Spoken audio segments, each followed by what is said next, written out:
3 ദിവസം 3 അപകടം, നിരവധി പേർക്ക് പരിക്ക്. പാലക്കാട് മണ്ണാർക്കാട് ദേശീയപാതയിൽ പുതുപ്പരിയാർത്ത കഴിഞ്ഞ ദിവസം സംഭവിച്ച അപകടത്തിന്റെ കണക്കാണിത്. അപകടം സംഭവിച്ച സമയത്തെല്ലാം ചാറ്റൽ മഴയുണ്ട്.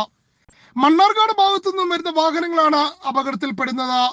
കാരണം ഇവിടെ ഒരു വളവുണ്ട്. വളവിൽ ഈ കാണുന്നത് പോലെ വാഹനങ്ങൾ ഓവർടേക്ക് ചെയ്തു വരുന്നതാണ് അപകടത്തിന്റെ കാരണങ്ങളിൽ പ്രധാനം. മറ്റൊന്ന് റോഡിന്റെ അശാസ്ത്രീയമായ നിർമ്മാണം. മഴ പെയ്യുന്നതോടെ റോഡ് മിനുസകരമാകുന്നു. വാഹനങ്ങൾ ബ്രേക്ക് ചെയ്താലും നിയന്ത്രിക്കാൻ കഴിയാത്ത സ്ഥിതി. എതിരെ വരുന്ന വാഹനത്തിലേക്ക് ഇടിച്ചു കയറുന്നു. അത് സ്വകാര്യ ബസ് ആയാലും പിക്കപ്പ് ആയാലും എല്ലാം ഒരുപോലെ. പകലും രാത്രിയും എല്ലാം അപകടം പതിവാണ്.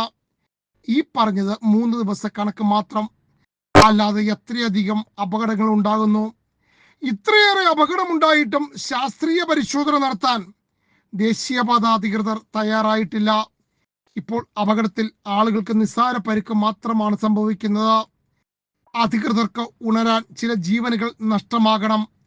അതുവരെ അവർ ആ നിസ്സംഗത തുടരും.